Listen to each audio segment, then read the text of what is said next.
Corona के अंतर्राष्ट्रीय अंतर विश्व व्यापी जो महामारी का जो प्रकोप छाया हुआ है, ये प्राय सभी के जीवन को प्रभावित कर रहा है।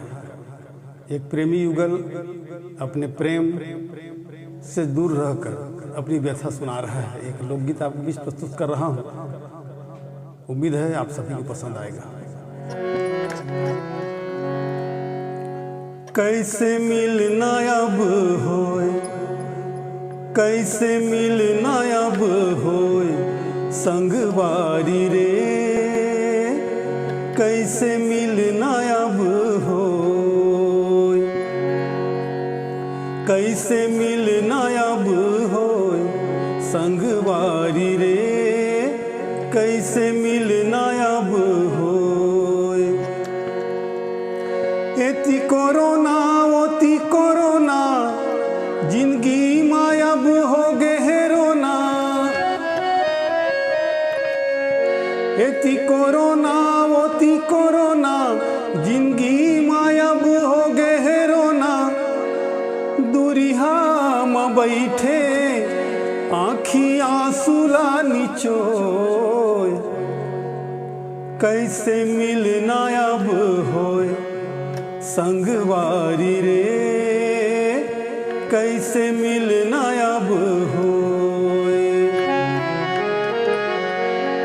कैसे मिलना अब होए संगवारी रे, कैसे मिलना अब होए।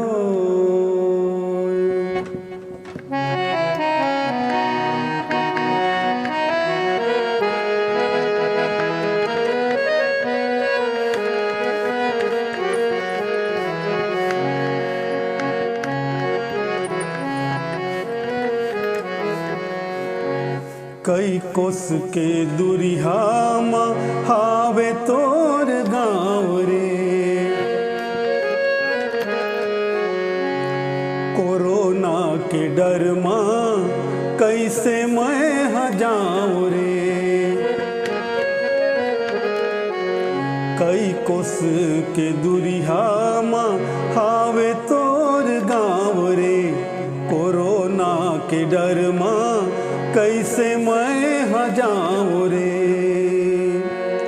मुहला तो पाँव घर ले निकलाऊं, दूरिहा दूरिहा सब ले रहता हूँ।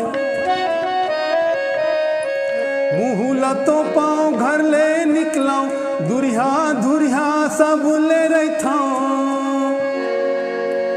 शहर नगर के गाड़ी खैर खाया से ठुलो, कैसे मिलना अब होए संगवारी रे, कैसे मिलना अब होए,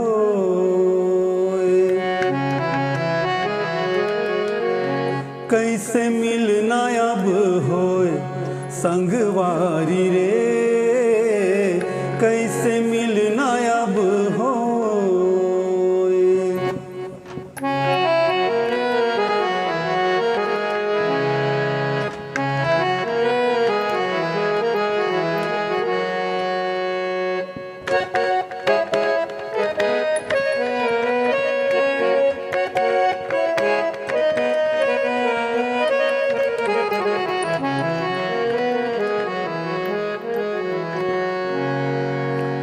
आहू कहे रहे तोला मिले बर फिर जल्दी,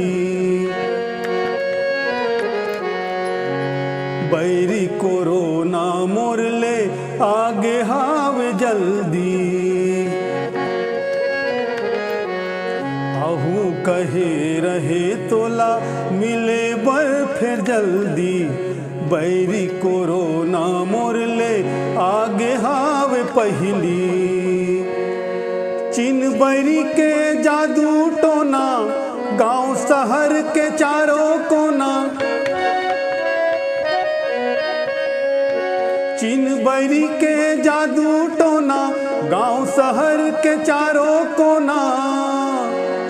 चकवी चकवायस मन कल पे जीवरा रोए, कैसे मिलना अब होए संगवारी रे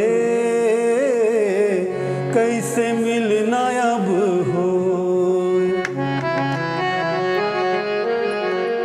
कैसे मिलना अब हो संगवारी रे कैसे मिलना अब हो।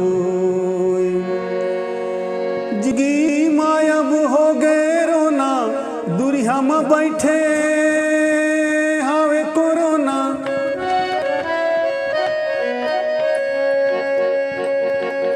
एती कोरोना ओती कोरोना जिंदगी मायब हो गए है रोना।